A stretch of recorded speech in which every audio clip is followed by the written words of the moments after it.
하나에서 두 번째 이야기입니다. 그거는 은혜에 관한 이야기가 나오고 있습니다.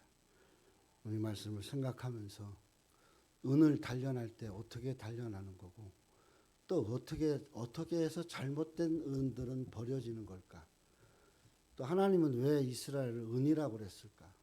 그리고 버려진 은은 무엇을 의미할까? 우리 자신은 또 어떨까? 이렇게 좀 생각해 보는 시간이 되었으면 좋겠어요. 지난주에 제가 그랬어요. 조금 언성을 높이면서 기도 위에다 생명 좀 얹어보자.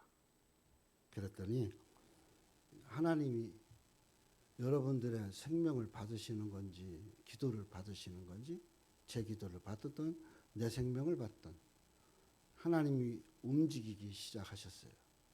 그거는 분명한 사실이에요. 근데 지금 얘기는 못해요. 근데 아마 크게 하나님이 움직이실 것 같아요.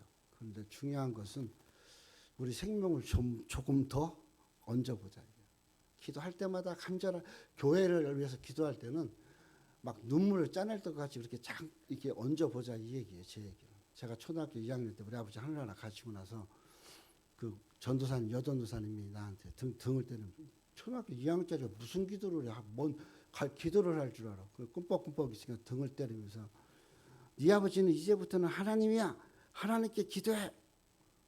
하나님 살려주세요. 하나님 내 학교를 지켜주세요. 그렇게 기도해.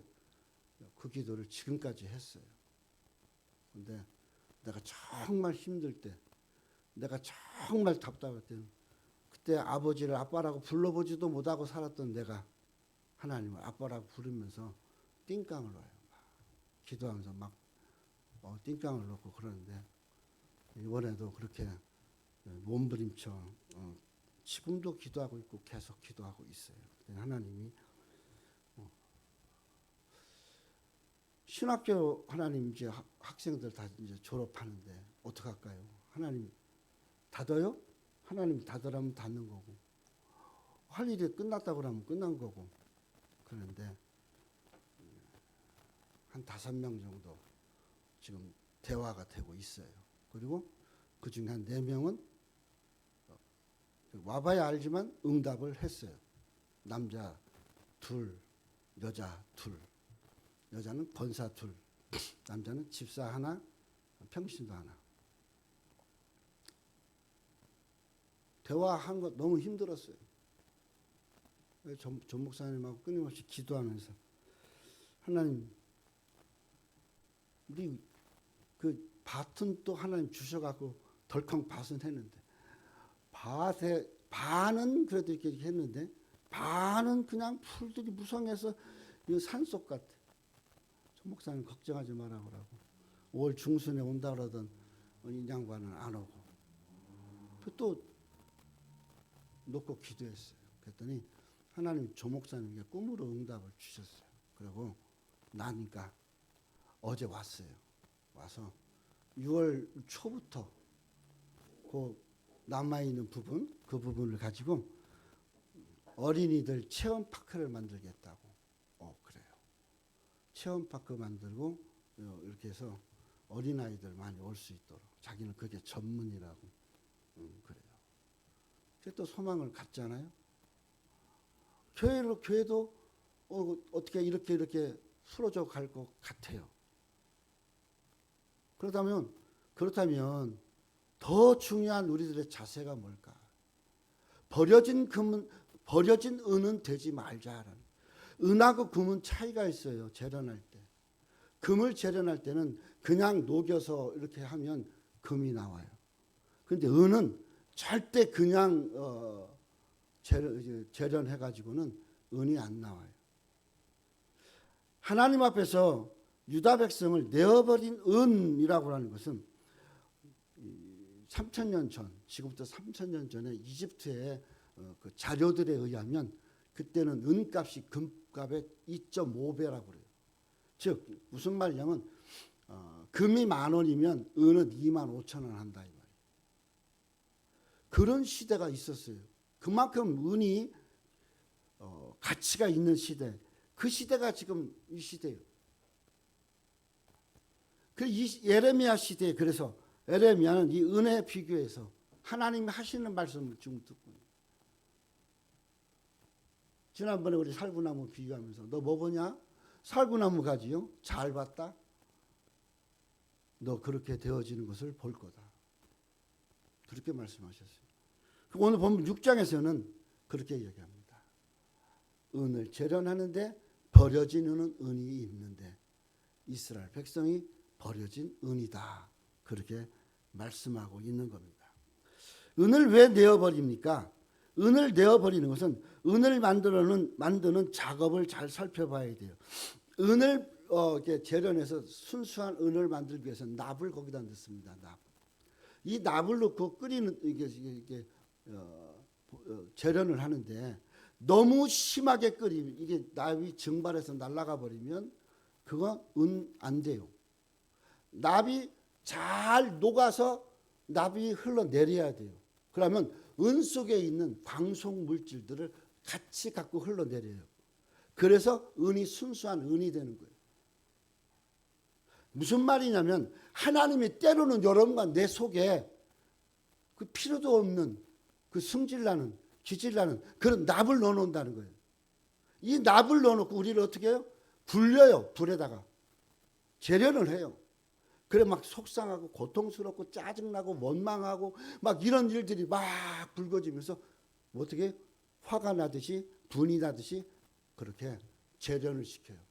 그럼 내 속에 남아있는 고집, 욕심, 짜증, 원망, 내 자신의 하고 싶은 것들 이런 것들이 녹아내리게 돼 있어요. 녹아내리면 우리는 순수한 가치 있는 은으로서 하나님 앞에 사용되는 거예요. 그런데 그것이 녹아내리지 않고 그 화와 분노만 사라져버리면 우리는 여전히 그런 그 우리들 자신들의 불필요한 것들을 품고 사는 거예요. 이거 수시로 튀어나오는 거예요. 오늘 우리가 살아가면서 또 한 가지 은을 내어버리는 경우는 뭐냐? 은이 너무 작아. 그래서 납을 넣어버리면 납하고 같이 증발하거나 같이 납이 그냥 남아있는 경우가 있어요. 은이 적으니까. 그럴 경우에도 그 은은 과감하게 버려야 되는 거예요. 또 한 가지는 은의 가치를 상실하는 경우입니다. 은의 가치를 상실한다는 것은 뭐냐면 변질이 되는 은이에요. 변질이 되는 은. 이거는 뭐예요? 이게 식힐 때 잘못 식힌다든가 또 녹아내릴 때 잘못 서툴게 해서 또 찌꺼기가 남는다든가 뭐 이렇게 되면 은의 가치를 상실합니다. 이 말은 무슨 말일까요? 하나님 앞에서 우리가 하나님이 원하는 가치를 잃어버리게 될 때가 있다는 거예요. 하나님이 우리를 사용하시길 원하는데 잃어버려. 우리가 하나님이 원하는 목적, 방법, 또 그렇게 살겠다는 다짐, 처음 가졌던 하나님과의 만남의 약속 다 잃어버려. 그러면 뭐예요? 나 스스로가 하나님 앞에 가치 없는 것이 되는 거예요. 가치가 없으면 하나님은 어떻게 해요? 우리를 버려요. 가차없이 버려요. 하나님의 백성인 유다 백성이 오늘 말씀처럼 아무리 단련하고 연단하고 힘쓰고 하나님이 애를 썼는데 죄악의 찌꺼기가 그대로 있어요. 그대로 있어요. 우상숭배가 그대로 있어요. 회개할 줄 몰라요. 자기 자신들은 잘난 줄 알아요. 그리고 하나님이 안 해준다고 불평하고 불만해요. 하나님은 그거를 불로 정죄하기 위해서 어떤 불이에요? 앗술의 불로 정죄하기 위해서 불을 데우기 시작해요. 그리고 이스라엘 백성들 속에 뭘 넣어요? 납을 넣어요. 납. 그 납이 녹아내릴 때 다 빠져나가야 돼요. 우리 속에 뭘 넣어요? 십자가의 보혈을 넣어요. 그리고 그 보혈 속에서 우리 죄악이 빠져나가야 돼요. 그래야 비로소 하나님 우리를 가치 있게 사용한다는 거예요. 그런데 이 십자가의 보혈에 죄가 빠져나가지 않으면 그냥 그대로 남아있는 거예요. 그럼 어떻게 돼요? 죄가 섞여있는 은이 되고 만다라는 거죠. 예레미야 6장 29절 오늘 본문에 풀물을 맹렬하게 불면 그 불에 납이 살라져서 단련하는 자의 일이 헛되게 되는. 이게 뭐예요? 살라진다는 게 뭐예요? 태워서 날아가 버렸다. 너무 해가지고 납이 사라져 버렸어요. 공중으로 그냥 사라져 버렸어요. 공기 속에 사라져 버렸어요. 그러니까 어떻게 단련한 자의 수가 헛된 거예요. 하나님이 헛일을 하시는 거예요.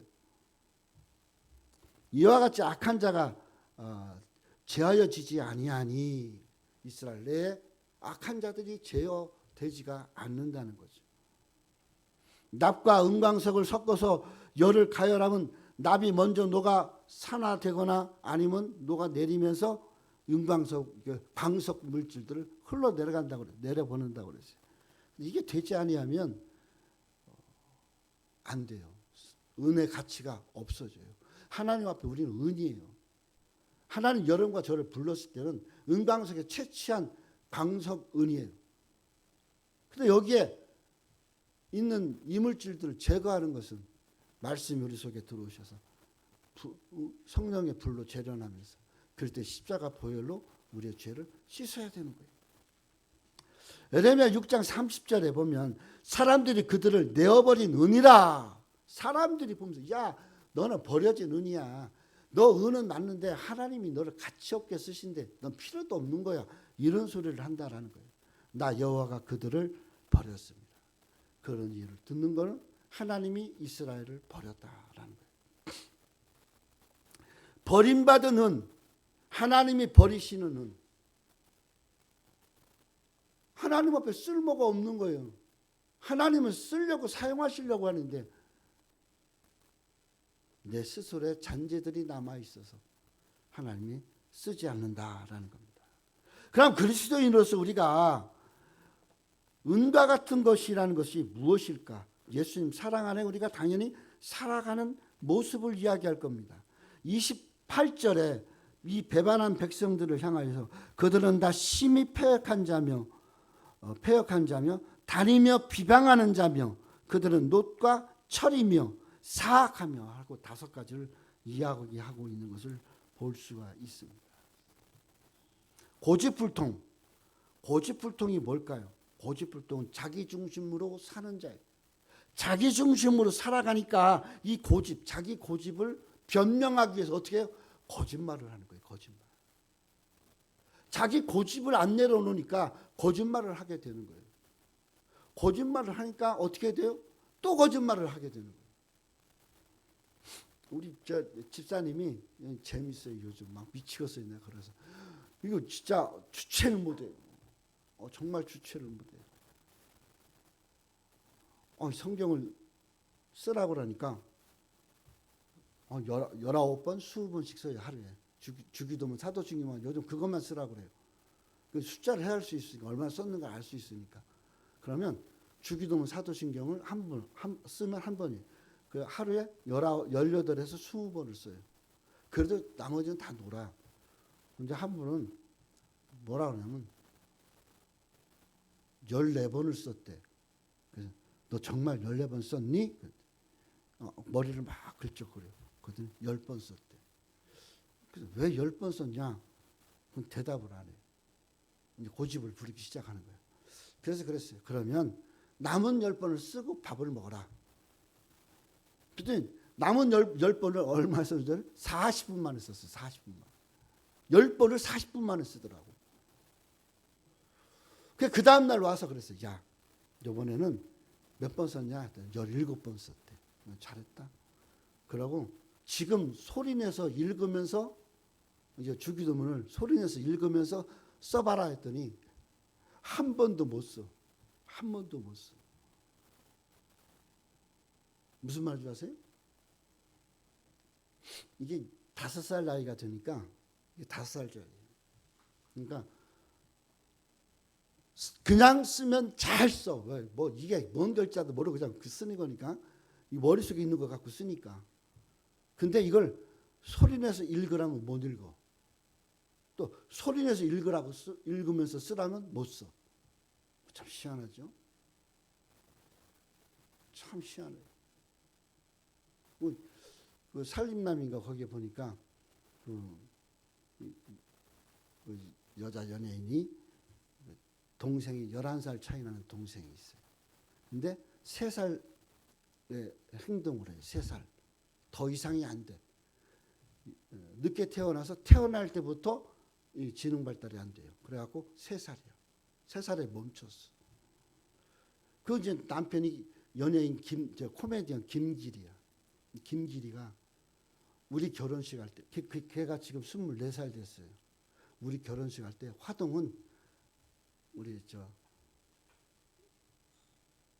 그 동생을 시키자. 24살짜리한테 화동을 하라는 거야. 근데 3살이야. 그러니까 이거 하다가 곁길로 갈 수도 있고 화장실 급하다가 갈 수도 있고 그냥 폐기치고 그냥 돌아갈 수도 있고 이게 3살이잖아요. 그러니까 저기 누나는 그거예요. 못한다. 가다 갑자기 이게 망치면 어떻게 되냐. 우리 결혼식이. 김비리가 그 얘기를 해요. 가족이잖아. 가족이라며. 망치면 어때? 너하고 나하고는 그냥 결혼식 한 건데. 망치면 이 24살짜리가 화동할 때 사람들 얼마나 비웃고 비난하겠어요. 근데 김길이 마음에는 너무 행복한 거예요. 그 아이가 뭔가를 할 수 있다는 거잖아. 내 결혼식에 보탬이 된다는 거 아니에요. 우리가 언제 관객 보고 했어? 너하고 나하고 좋아서 결혼하는 건데. 너하고 나하고 사랑해서 결혼하는 건데. 관객이 무슨 상관이 있어. 이 아이 화동하자. 그리고 장모한테 전화를 해요. 장모가 대답을 못해요. 근데 뭐라는 줄 아세요? 가서 화동시켜. 우리 3살 먹은 애한테도 그런. 이 5살 먹으니까 읽으면서는 못 써. 외우면서는 못 써. 참 재밌죠? 이게 뭐예요? 고집이에요, 고집. 주기도문을 외우잖아. 근데 쓰라면 외면서 써. 이제 속으로 외면서는 써. 문제는 소리 내서 읽으면 못 써. 그걸 보면서 참 그렇게 기도를 해요. 하나님, 예배라도 헬체어 타고 들어와 앉아갖고 예배를 드리고 그런 생활을 하다가 하나님 앞에 갔으면 좋겠는데 교회를 하나님 어떻게 여실까요? 이제 아우트라인이 보이기 시작했어요. 쉽지 않은 거예요. 쉽지 않은 거. 그런데 김길이가 고집을 내려놓으니까 보이는 거예요. 결혼식이 보이는 거예요. 핵심은 결혼식이에요. 다른 건 별것도 없어. 소금의 가치가 뭘까요? 소금은 짠맛이에요. 그래서 짜야지 뭐 음식에 넣고 뭘 하지. 저는 요즘 국 끓이면서 소금 거진 안 넣어요. 뭐 넣냐? 소금 대신 새우젓을 넣어요. 국을 끓일 때. 그러면 다시다도 조금밖에 안 넣고 설탕도 조금만 넣어도 되고 그래도 그 맛이 나요. 그래서 사람들이 와서 먹으면 뭐라 하냐면 여기는 조미료 안 쓰네요. 여기는 아무것도 안 쓰고 그냥 자연스럽네요. 다 그 얘기를 해요. 그 새우젓의 가치예요. 소금의 가치는 짠 거예요. 근데 이 짠 것이 잃어버리면 예수님 뭐라 그랬어요? 이 버려진 은처럼 버려져서 사람들이 밟고 다니는 거예요. 포도나무의 가치는 열매예요. 열매 맺지 못하는 포도나무는 의미가 없어요. 그 나무 갖고 아무것도 못해요. 뭐 이게 이렇게 굽여지기 때문에. 하나님은 은과 같은 예루살렘이나 그 백성들 그것을 그 가치를 잃어버릴 때는 버리겠다라는 것이에요. 재련되지 않아요. 왜 재련되지 않아요? 납이 스스로 저항하거나 남아있는 그것들이 납과 함께 내가 나가기 싫다고 버티는 거 아니겠어요? 그러니까 어떻게 돼요? 그대로 있어요. 열심히 훈련받고 열심히 시험 들고 열심히 시험을 봤는데 그냥 지는 그대로 있어요. 그 속에 자신의 그 자그마한 알갱이들, 짜증, 고집, 원망 이런 것들이 그대로 있는 거예요. 하나님께서 연단을 주고 환난을 주실 때 우리는 어떻게 해야 될까? 그 속에 들어있는 우리는 하나님이 던지신 그 연단의 납수를 보면서 회개해야 돼요. 내가 항상 얘기하는 거잖아요. 내가 아파요? 내가 좀 힘들어요? 내가 좀 속상한 일이 생겼어요? 원치 않은 막 그런 일들이 풀어지지 않아요? 조용히 그 속에 들어가서 그 사건 속에 들어가서 그 아픔 속에 들어가서 뭐예요? 회개해야 돼요. 나는 회개해요. 길 가다 돌뿌리 붙여 넘어져도 회개해요. 나를 돌아봐요. 하나님, 내가 또 뭘 잘못했나요? 내가 가지 말 길을 갔나요? 회개해요. 물론 그 다음 또 어떻게 할지 몰라도, 그러나 항상 아플 때, 감기 걸렸을 때, 뭘 때, 이번에도 감기 많이 왔을 때 나부터 회개했어요. 엄청 회개했어요. 하나님, 내가 혹시라도 잘못해서 서두르고 있는 건가요?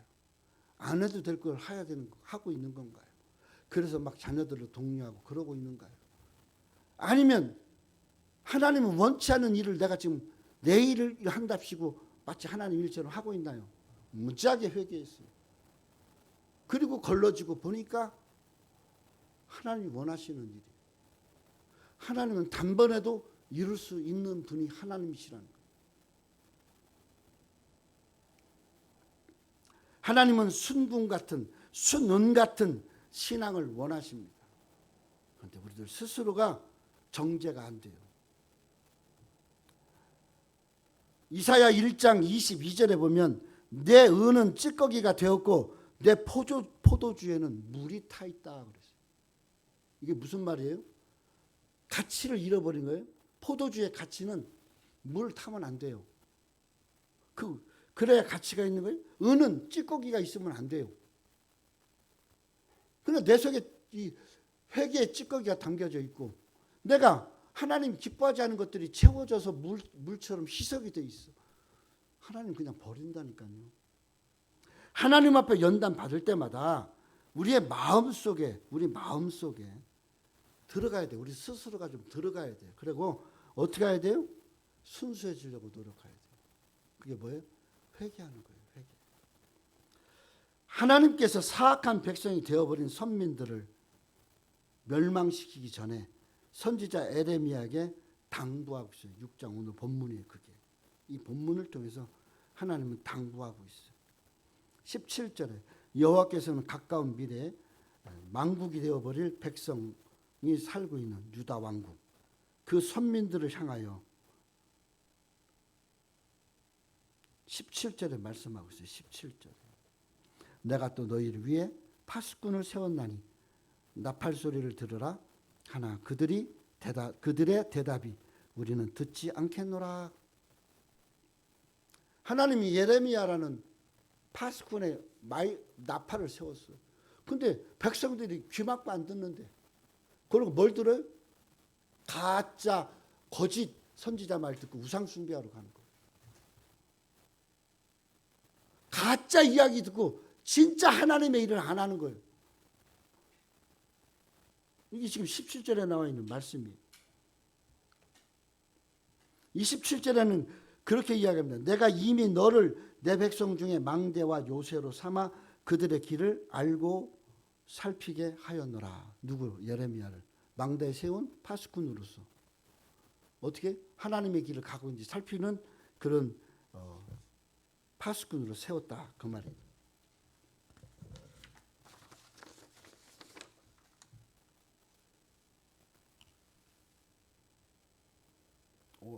12시 5분 전에 마쳐야 돼. 옛날 출애굽할 당시에도 마찬가지였습니다. 이스라엘 백성들이 출애굽하고 가나안 땅으로 가는 동안 누가? 모세가 기도할 때마다 이겼어요. 손들고 기도할 때마다 이겼어요. 손들고 기도할 때마다 앞길이 열어졌어요. 오늘 예레미야 오늘 본문에도 그렇게 이야기합니다. 맹렬히 불이 타고 있는데 그 타는 속에서 단련되어서 헛된 것을 버리고 그리고 악한 것을 재워야 되는데 그게 안 되니까 하나님 아버지의 은이라는 자들을 하나님은 버린다 그렇게 이야기하고 있고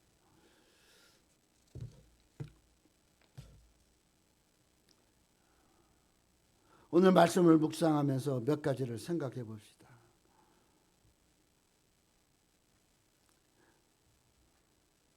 여호와 하나님께서는 에레미야를 선민들의 망대와 요새로 삼으셨다 그랬어요. 망대는 파수꾼들이 적의 동향을 살피는 곳이고 하나님께서는 선지자 에레미야에게 직접 저들이 어느 길로 침공할지를 가리키면서 동족을 옮기고 피할 수 있는 길로 가라고 예레미야를 세운 거예요. 그런데 요새는 피하고 환란이 오는 데는 가고 지금 이스라엘 백성이 그러고 있다는 거예요. 왜? 에레미야의 소리를 안 듣는다는 거예요. 에레미야의 소리를 안 듣는다는 거예요. 또 하나는 에레미야는 장차 그 환란 가운데 우왕좌왕하게 될 동족들에게 자신과 함께 이스라엘의 요새가 되시는 하나님께 나아가자. 그렇게 얘기해요. 이게 단련한 불 속에서 단련되어지면서 은으로 바뀌어지는 그 모습을 이야기하고 있는 거예요. 그런데 안 해. 이스라엘 백성들은 그렇게 안 해요.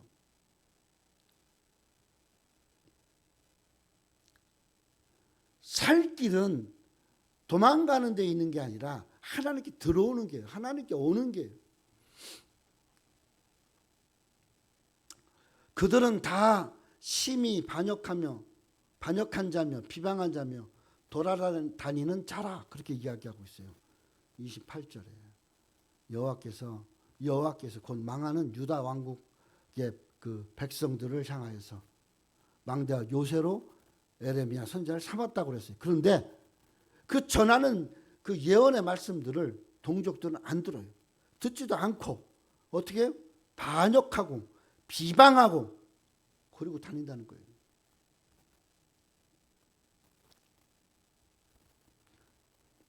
그러므로 그들을 향하여서 뭐라고 하냐? 은 속에 남아있는 놋과 철이다라고 이야기하고 있어요. 그들은 놋과 철이라. 선민이 아니라 이제는 선민 속에서 선민들을 방해하는 그런 놋과 철이 되어졌다 이거예요. 그러니까 신바벨론이 쳐들어와서 사악한 자들을 무너뜨리는 사악한 도구가 사악한 자들을 무너뜨릴 때 이스라엘은 두 쪽이 나는 거예요. 두 쪽이 나는 거예요. 포로대로 가는 자, 그 다음에 남아있는 자. 어차피 둘 다 망한 거예요. 하나님이 에레미야를 통해서 원하시는 건 뭐예요? 포로로 가라 이거예요. 남아있지 말고 포로로 가라 이거예요. 근데 남아있는 것들은 뭐예요? 버티는 거예요. 그 나중에 어떻게 성전 질 때 걔들이 녹과 철이 되잖아요. 20년 동안 성전 못 짓게 만들잖아요. 그러니까 앞을 내다보지 못하면 말씀을 하시는 에레미야 이야기를 들으면서 하나님 앞으로 가야 되는 거예요. 나아가야 되는 거예요.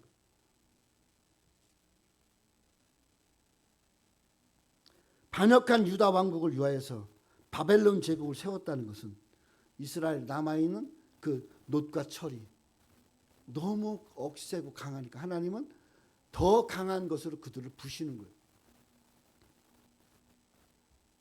그리고 풀무불로 납을 연단하지 않으면 그 속에 뭐가 있어요? 중금속 납이 있어요. 은 속에 중금속 납이 있으면 안 되죠.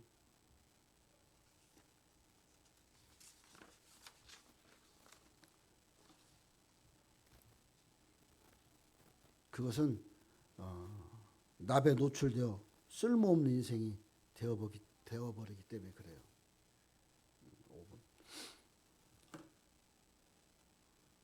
그래서 사람들이 그들을 내어버리는 은혜의 가치가 없어서 버린 거지만 사람한테는 또 안 좋은 피해를 주는 그런 거친 돌이 된다 이거예요. 거친 것이. 그런 물질적이고 육신적이고 탐욕적인 그 욕심, 고집 이런 것들이 가득한 이스라엘을 향하여서 내어버린 은이라고 책망을 합니다. 이제 말씀을 마치겠어요. 여호와 하나님께 보시기에 낙과 같은 인생은 무엇일까요? 은과 같은 인생은 무엇일까요? 우리는 어떻게 살아야 될까요? 어떤 것이 하나님 앞에서 합당할까요? 하나님 에레미야의 경고를 통해서 말씀하고 있습니다. 하나님은 악한 예루살렘 거민들이 그 은광 속에 있는 놋과 철, 불순물로 비유한 그들이 되지 마라라고 이야기하는 겁니다. 풀무불 속에서 다 녹여지고 그냥 하나님만 따르는 순수한 모습으로 남아있기를 바란다는 거죠. 하나님께서 유다로 하여금 바벨론의 침공으로 멸망하면서 하나님은 그렇게 이스라엘 백성들을 어떻게 해요? 데리고 가셔서 바벨론에서 연단을 시키셔요. 그들이 돌아올 때는 성전 짓는 꿈과 소망을 가지고 오는 거예요. 제대로 은이 연단이 안 되면 그냥 남아있는 것 때문에 문제가 되는 거예요. 불필요한 것들 때문에 문제가 되는 거죠. 교회도 마찬가지고 우리 신앙도 마찬가지고 우리 삶도 마찬가지예요. 그 불필요한 것이 남아있으면 안 돼요. 환난과 연단 속에서 뽑아낼 것도 없어요. 말씀과 성령 속에서 녹여버려야 돼요. 그러면 하나님 앞에 가치 있게 쓰여지는 우리들이 되는 겁니다. 그것이 바로 회개예요. 그러므로 사람에게 해로움을 주는 중금속, 납, 중금속의 최고 나쁜 것이 납이잖아요. 근데 이 납을 가지고 어떻게 해요? 은 속에 있는 나쁜 것들을 출어내요. 그러니까 내 주변에 나를 속상하게 하는 것들을 통해서 내 속에 하나님을 속상하게 하는 것들을 버려라 이 말이에요.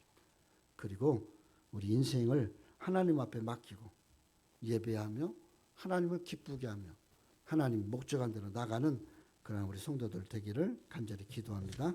기도하겠어요. 하나님 아버지 감사합니다. 은이 재련이 안 되면 버려야 됩니다.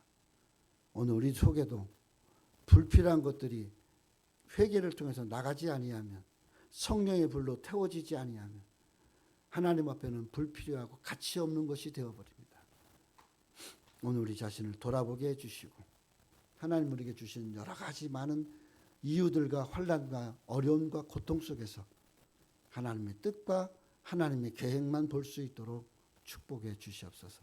예수님의 이름으로 기도합니다. 아멘.